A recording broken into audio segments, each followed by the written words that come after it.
Welcome to the Throttle Up Leadership Podcast. Our theme for 2025 is the future of work. Meaning is the new money. In a world shaped by rapid innovation and constant change, the pursuit of purpose and impact has never been more important.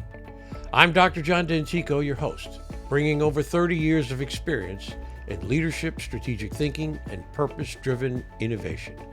Here, we tackle the pressing challenges of our time, from the rise of artificial intelligence to the growing need for meaning in the workplace.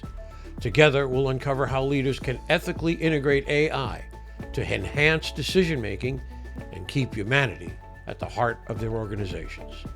Remember, amidst all the technological advancements, in the end, it's always about the people. This podcast is your resource for actionable tools, thought-provoking discussions, and inspiring stories.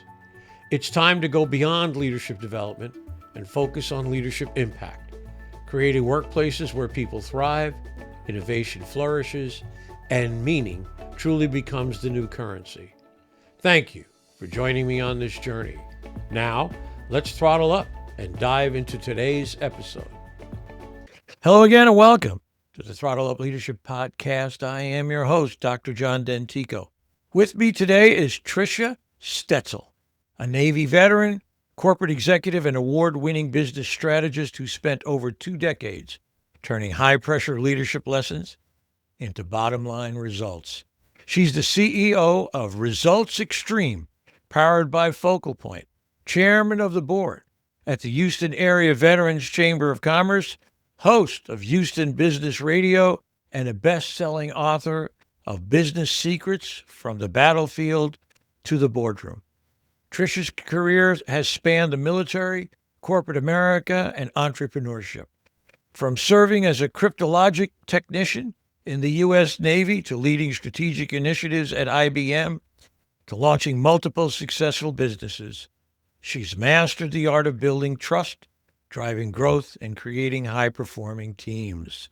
She was recently named Practice Mentor of the Year by Focal Point Coaching and is a contributing author in Six Figure Chicks, Houston. Her passion lies in creating meaning at work by developing confident, cohesive leadership teams that drive real results. Whether she's training teams on DISC, behavioral insights, mentoring women leaders, or helping veterans translate military experience into entrepreneurial success, Tricia brings real talk, real strategy, and real outcomes. I am truly pleased and honored to welcome a fellow veteran to the Throttle Up Leadership Podcast. Good morning, Tricia. How are you? Good morning, Dr. Dentico. I'm fantastic, and I'm so thrilled to be here with you this morning. I appreciate that very much. Please just call me John. I like that better. I only use doctor when I'm making dinner reservations. It gets you a good table every time. It's sure. So I appreciate it. Let me ask you this. Tell me a little bit about yourself. Where did you grow up? And what were some of the influences in your early life? Well, John, I love this reflective question. I was born and raised in and near Dallas, Texas. I'm a Texas native. I like to call myself. Very early after high school, I decided that I was going to join the military because I couldn't pay for school anymore. And I was trying to figure out how I was going to finish school and get the funds. So I joined the United States Navy only because the Air Force recruiter didn't call me back. That's my best joke, John. I spent 8 years in the military, and upon getting out, I decided to join the forces of corporate America, as many of us do, because it seemed to make sense. Spent 10 years with Big Blue, and in 2007, I decided that I didn't want to do that anymore, and I really wanted to contribute to my local community and became a business owner. That was scary. I thought, I have all the skills to be an entrepreneur. No, I didn't. There's a lot to learn when you open a business. So my very first business was in the animal care industry. It's a pet sitting and dog walking service. I still own that business today. We're having our 15th, 16th, I don't know, something birthday. It's been a while. And from there, decided that I wanted to join forces with my husband in the coaching space to bring more impact to the community where I could serve those who are serving others versus just serving one client at a time. And that's where I am today. I'm thrilled and honored to have amazing clients. I serve mostly female veterans who are looking for help with their leadership teams or even their own leadership skills. And that's the space that I play in today. So that's Trisha I call it my coconut shell because it's a little bigger than just a small nutshell. No, that's great, really. Yeah, and I think that's wonderful. I mean, veterans helping veterans. Is there anything better? It's amazing. I've been honored with several veterans who've been on my show. It's always great. There is this unspoken understanding. We've all been on that side of it and understand how things work, how important trust is, for example, how important connection is with other people. I always say people look at military people who've never served and say, well, don't they just run around barking orders all day? Isn't that what they do, bark orders? And the answer is no. And never works. We call it the all-volunteer force for a reason.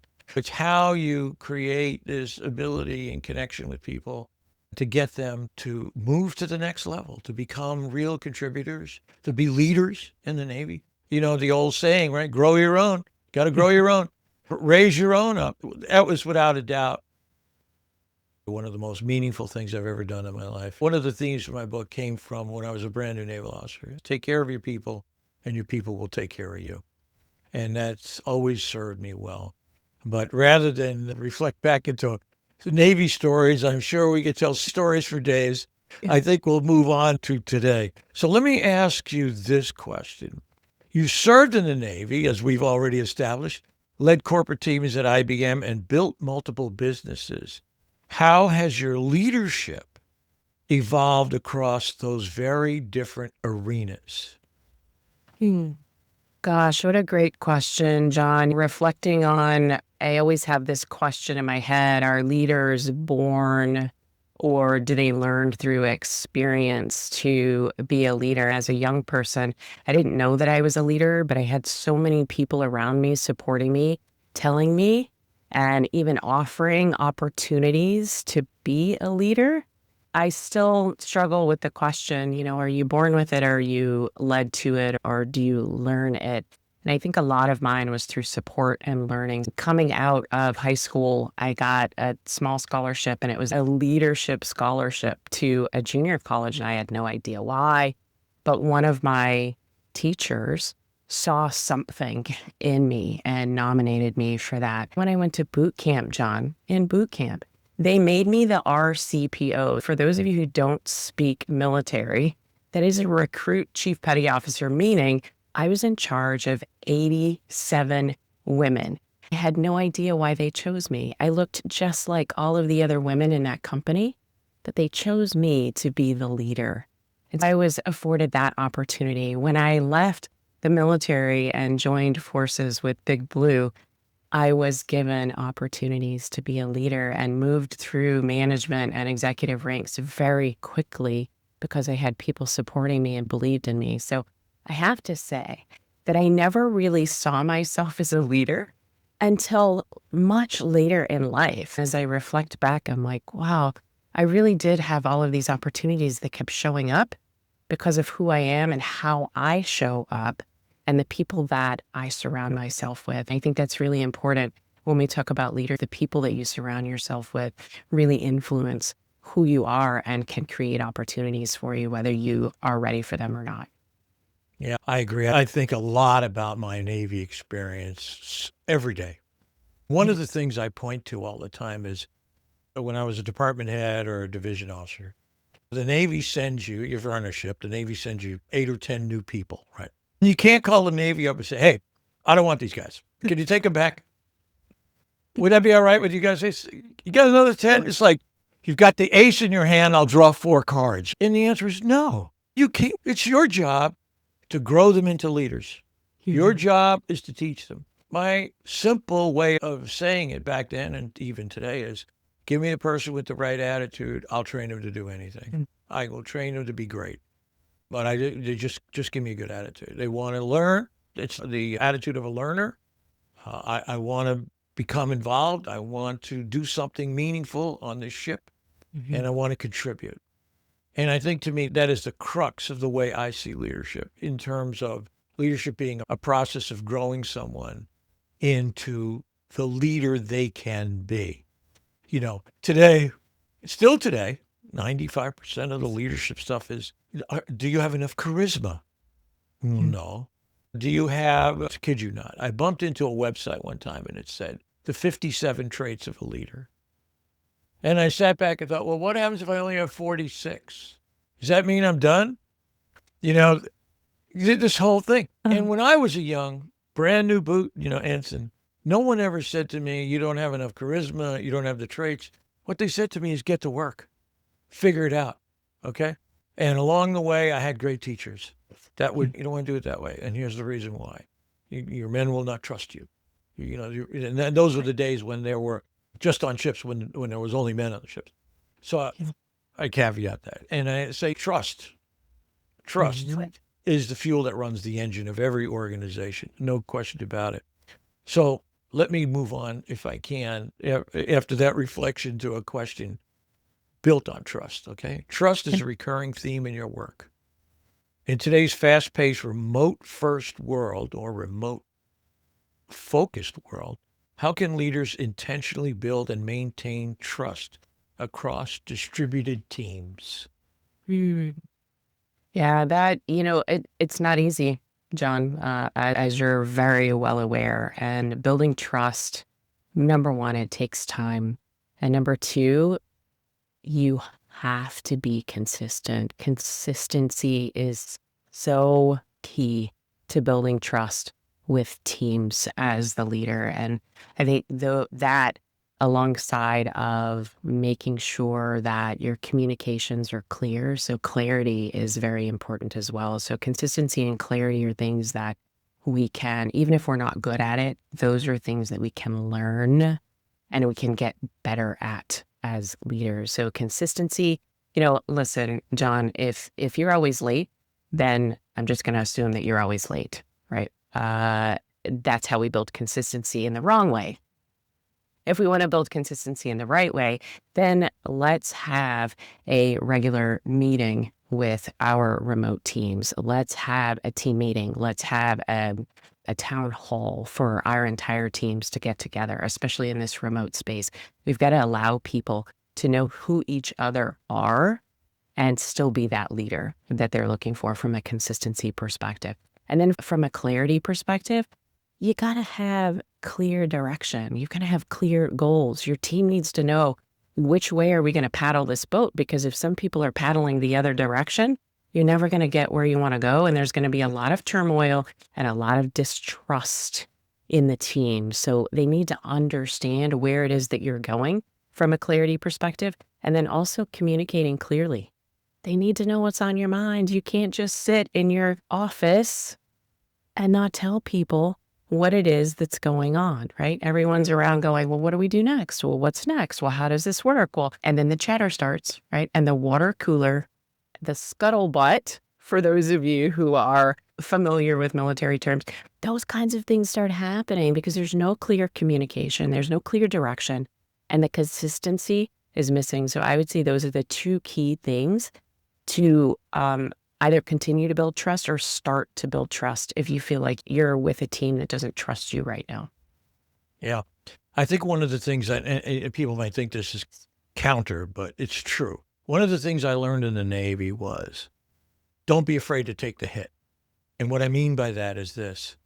If I said something to the people that worked with me or worked for me, and I said, look, this is what you need to do, and I was wrong, I would stand up and say, hey, you know what? I made the call, Captain. I made the call, and it's on me.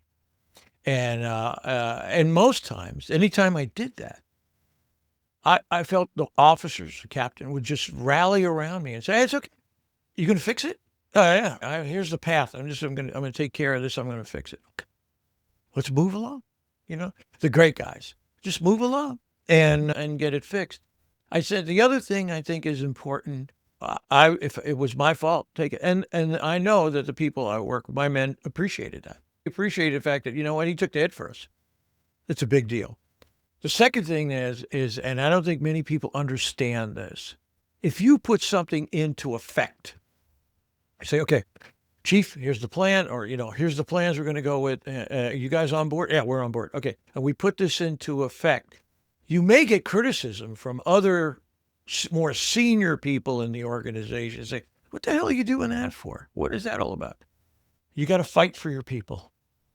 You got to fight for your people. You got to stand there and take the heat for your people. If they're doing what you need them to do, and they're getting down the road and you see where it's going, but other people are confused because you're trying something different or something new.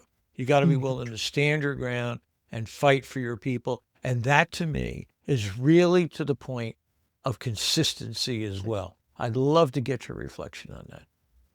Yeah, I absolutely agree with you, John, and great point on, I'm going to go back to something really simple. Say what you do and do what you say. And that has so much to do with consistency. If you say you're going to do something, then go do it. Now, listen, if you get down the road and you figure out that was the wrong decision, that's okay. Yeah, 80% of the time, the decision we make today, down the road, months down the road, weeks down the road, and sometimes days, when we talk about technology, it might be the wrong decision, and that's okay. That's when we pivot. That's when we have a huddle and we say, all right, guys, this is the decision that we made last week. We thought it was the right decision. What we've found is that it's not.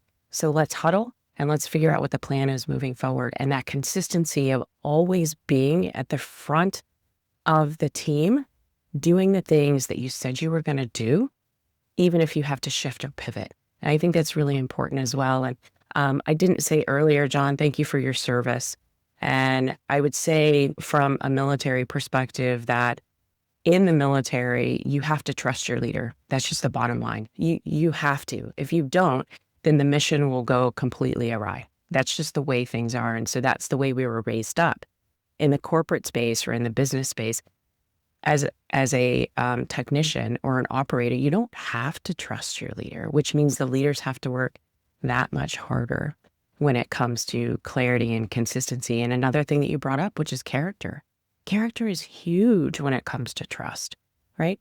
Are you going to stand up for your people? I think all of that is so important. Yeah, I absolutely agree. I have to tell you, since you said thank you for your service, I learned from a Marine Vietnam veteran. I used to say it was an honor and a privilege to serve, which I still believe, by the way. But he taught me even a better one. So when people say thank you for your service, my response now is, you were worth it. And I did that one day. I had a Navy ball hat on, and I was in Costco. And some woman said, thank you for your service. And I turned around and I said to her, you were worth it. And tears just instantaneously welled up in her eyes. And you could just see her face became red.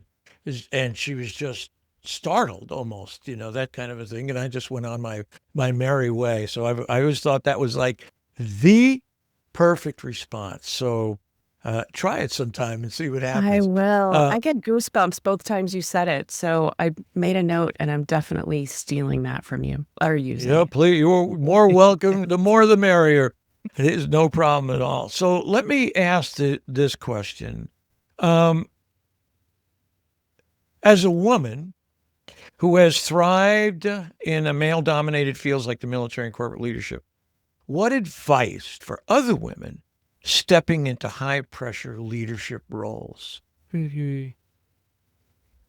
Another great question. And I actually just got goosebumps because I had to learn this lesson myself. I spent a lot of time I can just do it myself. Those are the 5 worst words that we can say, right? As entrepreneurs, I can just do it myself. And what I've learned, John, is that you have to surround yourself with people who are bigger, better, faster, stronger, and smarter than you. And for those women out there who are finding themselves in these positions, don't look at other women in your industry as competition. Look at them as women that you can collaborate with.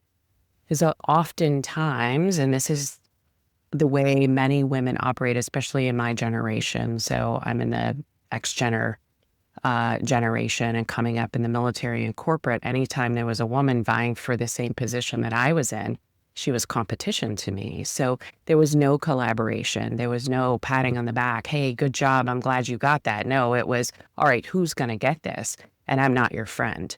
And that's just the way things were. So as a grown woman coming out of corporate, what I've learned is that women need to lift each other up instead of find this space where we feel like we're in competition. So the best piece of advice that I can give is go find 5 women that are bigger, better, faster, stronger, and smarter than you, and create some kind of collaborative group, a mastermind. You call it whatever you want, bring them to the table and use them as the place that you can sit at the table and get better, faster, stronger, and smarter than you ever were, because the 5 people that you spend the most time with, you become the average of. Bottom line. Profound. That is absolutely profound and such worthwhile advice, I think. Sure, we see this all the time, the politics of it all. The short definition of politics, by the way, is the competition for scarce resources. That's the short definition.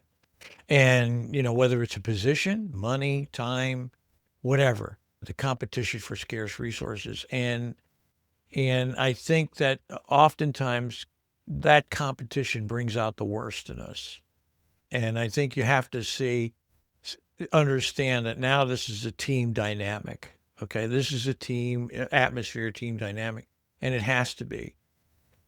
Before you reference the idea that things change every 6 months or different things like that. Now they change every 6 hours, it seems, especially in the technology AI world. I could get off the internet here with you in this discussion and find out the world has changed in terms of the AI development that you and I have spent an hour just talking about. So Yeah. I think, and I've mentioned this before, so I just think it's just appropriate to mention it now. And it goes to the point of leadership I want to make, okay? The leaders in organizations, the CEOs in organizations, for example, I want to talk about just the civilian world here, have always had to be the people with certainty, right? They had to have all the answers. They had the information. They had the knowledge. They had to be certain. This is the certain thing. And they had the big bullhorn, if you will, to broadcast their certainty. But now we live in a world that's changed dramatically. It's much more complex. So much so that the way I see it is, what CEOs have to do is understand that in today's world, they have to embrace doubt and ambiguity. You have to say, I have to embrace this. I have to hold this to me. Doubt and ambiguity. But here's the beautiful thing. The beautiful thing is when you embrace doubt and ambiguity, you open the door for collaboration. It says, hey, you know what? I don't know. I don't know the answer. Maybe if I reach out to my other folks here in the organization, we can find our way through this. We can learn our way through this to the next level. I'd love to get your reflection on that idea. Oh my gosh. So the very first thing that comes to mind is something you brought up earlier, which is the whole idea of having people on your team that have good attitudes, right? We can always teach them the knowledge and the skills, or they have the experience to get that. And the attitude of the team is so important in having the right people on the team. And secondly, leaders should never have all of the answers, because then you're not a good leader. If you're not collaborating with your team and allowing them to be innovative and offer their knowledge, right, and even what they've learned, their skill and their attitude into this collaboration, then you're missing so much as a leader.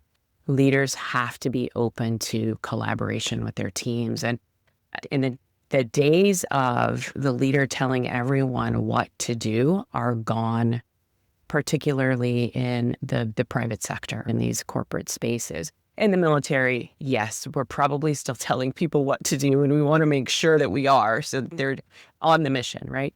But in this private sector, we are moving to a space where leaders are learning to coach their employees to be better leaders themselves. The leaders don't have all the answers, and we shouldn't have all the answers because the answers lie within the collaboration of the team. And I think that's so important for all of us to remember.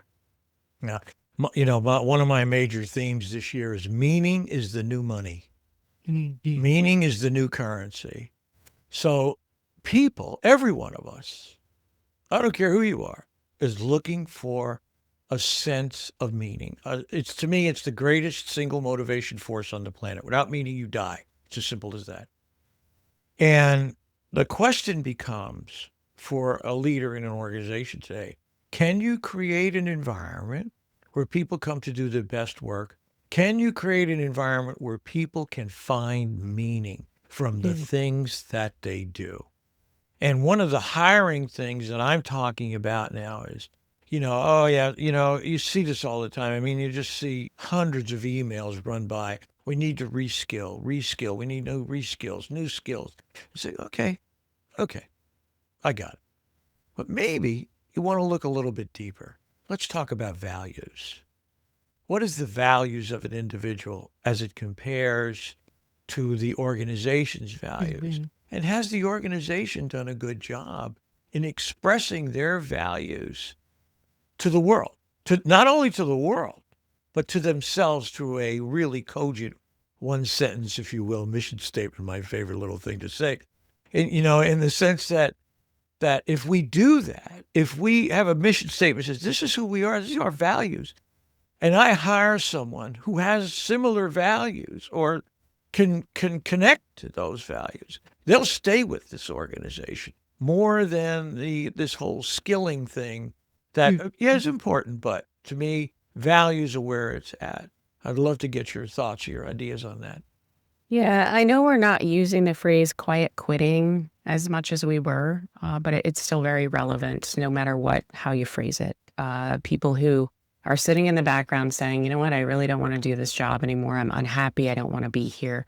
And that happens when we have a disconnect in mission and values between the business, the CEO, the leader, and the operator, the technician, the people who are actually moving on the mission, right, to move the business forward. So that disconnect, it creates the quiet quitting. I love the idea, or just reflecting on what you said about values and a values match between the actual company, the business, the mission, if you will, the leader, and the people that we're hiring. It is an absolute must that the people we're hiring buy into the values of the company or the leader of that company if you're a smaller business. And if there's no buy-in, then there is no way for that person to feel like they are part of something greater. There's this conversation around generations, and younger generations they don't work as hard, and they have all of these other things that they want to go do. But I will tell you, the younger generations want to do something of value.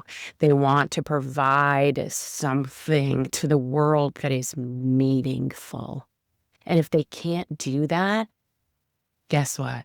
They're going to quietly quit and move on to the next thing where they can go and provide something meaningful. It doesn't mean that they dislike coming to work every day. They probably do want to work from home. Many of us do. Since 2020 and that event, it made it much more comfortable. Some of us do have to go back to the office. None of that stuff matters as much as doing meaningful work to an individual. And by the way, that also creates trust, right, between the leader and the employee. Absolutely, absolutely right. My two things now that I talk about is also hire for values, but also hire for heart. And what I mean by that is I've been blessed with some of the most amazing people I've had on my podcast who have remained undaunted in the face of unbelievable odds against them. 3 have been to prison. all three told me prison saved their lives. One person, Ken Miller, went to prison 3 times. Said the first 2 times didn't stick. And now he's an entrepreneur, leading businesses in the AI space. Incredible human being. Came back. The other two are incredible individuals who also are now leading in one in healthcare and the other as a financial advisor. On just heart, yeah. People who can persevere, people who can get through the difficult times and come out on the other end, who never once, I mean, I had a woman named Naomi who is now one of the top designers of healthcare spaces in New York and across the country. She was 20 years ago, she was 27 years of age, 4 children, divorced, no money, and just did it on grit. Just the definition of grit. People would say to her, a former ex-husband would say to her, nobody's going to buy your stuff. And she said, all I did was make me more mad and make me more, I'm going to do this, buddy. Get ready. And she did. She's absolutely brilliant. She's just a terrific, Naomi Mamie, terrific individual. And I say, you know what? Look for people who've been through difficult times because they know how to get things done. They know how to get through stuff. Difficult times don't scare them. Mm-hmm. They're not intimidated by tough times. They know how to get through it. They know how to push through it and get to the other side. I'd love to get any thoughts you have on that. So my military background is bubbling up, John, because something I know about veterans is we don't let things fail. We do work a lot on grit. So when we're out on a mission and there's something that needs to get done, it will get done. And that's the bottom line. I think grit is a great quality for anyone who wants to be a leader, who wants to be an entrepreneur. Sometimes we just have to move the roadblocks that are getting in the way of our progress. And by the way, those constraints, those critical constraints that are always getting in our way, 80% of the time, it's between your ears. And if you can remove the stuff that's between your ears, and sometimes those exes or those friends who say you can't do it, or other family members who say you can't do it, if you can get that noise out of your head, you will make forward progress. It is about you. It's about what's in between your ears and the people. I'm going to go back to the people that you surround yourself with. Those 5 people that you spend the most time with, you will become the average of. So who are they? You need to do a check. Who's in your room? Because the grit is in you. Yeah. Right. I agree. And grit to the point where many have sacrificed their lives to get it done. Yeah. You know what I'm talking about. We have lines and lines of roles where people have, the mission was all encompassing, get the mission done. Just amazing. Just, my heart goes out to all their families, and I think about them as a veteran. I hadn't in my life had to make that sacrifice, but boy, I do have the greatest admiration, respect. And it's humbling to see people who have really and truly gone above and beyond the call of duty in so many respects. So I appreciate that. And I appreciate what you do for the veterans. It's spectacular. I think we've talked about this, but I would like to go back, even if it's a bit redundant. You've said that today's employees are looking for more than just a paycheck. Mm-hmm. They're looking for purpose. How can leaders align culture development and mission to meet that need? Yeah, it does go along with the conversation that we had about doing meaningful work, which I think is so important. So how do we align with that? Number one, you got to hire the right people. You got to have the right people on your team. You really need to take a look around. Who's on your team? Are they above the line? Or are they below the line? And you really need to do a true assessment on, do they have the right attitude to move your mission forward, to move your goals, to get where you want to go? And that, for me, is number one. So look across the landscape of your team. If you have people who have bad attitudes, then you need to have a conversation with them. That's another thing, John. Hard conversations. So many leaders are avoiding them. And all you're doing is contributing to the ill behavior of those people who are on your team.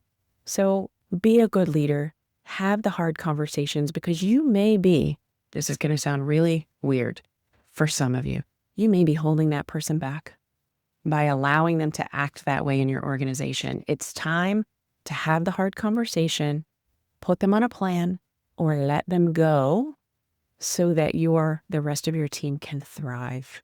Hire people with the right attitude. There was a study done by the Carnegie Foundation, and what they found, the three characteristics of a great leader are attitude, skills, and knowledge. We've talked about this already today. What they found is 85% is attitude. 85%. The other 15 is split between skills and knowledge. So go hire the right people for your organization and get rid of the ones, or have hard conversations, because sometimes it's just a wake-up call because no one's ever had that hard conversation with them, right? And I think that is so important. So once you have all the right people on the team, then they can do the meaningful work that they were meant to do to get your mission moving forward. And I think that's really where it starts and where it ends. I think I'm going to go back to consistency and clarity as well, right? Being consistent with that mission moving forward, being clear on what is the mission, what is the goal, what are we doing here, how do we get where we want to go, and then communicating clearly. And don't hide behind the walls or the camera or not the camera, right? Right. And having a hard conversation doesn't mean you have to be brutal. No, doesn't. It could just be an honest, down-to-earth conversation where you talk about the high points, you talk about the other points, and maybe even prescribe a remedy. This is how we can do for you. This is where I think you need to go.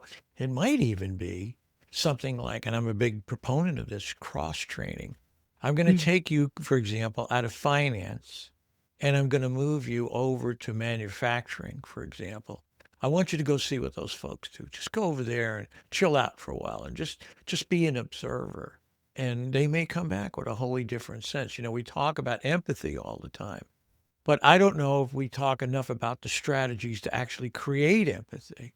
And for me, cross-training is one of the best things you can do. Move people around, get them the chance to see what it's like, let them walk in someone else's shoes. So to me, that's a really apropos point. Any thoughts you want to contribute to that idea? I do. What bubbles up for me is having the right people in the right place at the right time.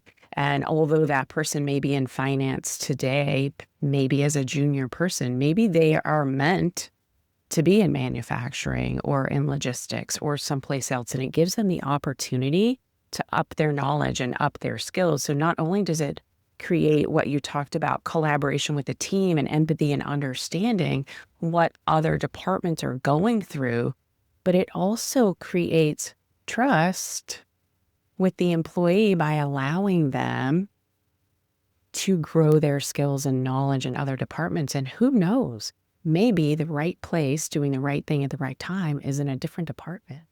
Maybe. Yeah, maybe. Yeah. Yeah, I agree. It says you never know. You never know till you try something. Well, we're getting close to the end here, so I'd like to ask you. I haven't used this question in a while, but I'm going to use it today. And that is, if you had a magic wand and you could wave it at any issue or a problem that you see in the world in which you work or are connected to, what would that issue be, and why did you choose that? Gosh, I didn't see that one coming, John. I didn't see that one coming.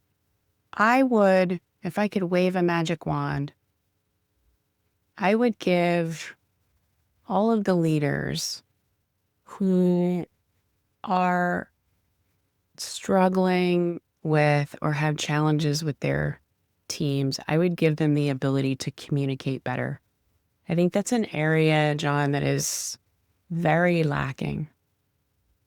Communicating with our teams, communicating with our spouses, communicating with our kids, just communication in general is very lacking for all of us. And I think that's an area that we all need to spend more time focused on and really understanding not just the way we communicate, but how others perceive the way you're communicating with them. And it's going to come back to empathy, John, and creating this sense of, I really need to understand what it's like to be in your shoes. John, how do you like to be communicated with? And let's find common ground so that we talk to each other as human beings. So this isn't just for leaders. This is really just for everyone. If I could wave a magic wand, I would create this universe where we could all communicate with each other on this level playing field, and not where I'm better than you, I don't believe what you believe. None of the stuff matters.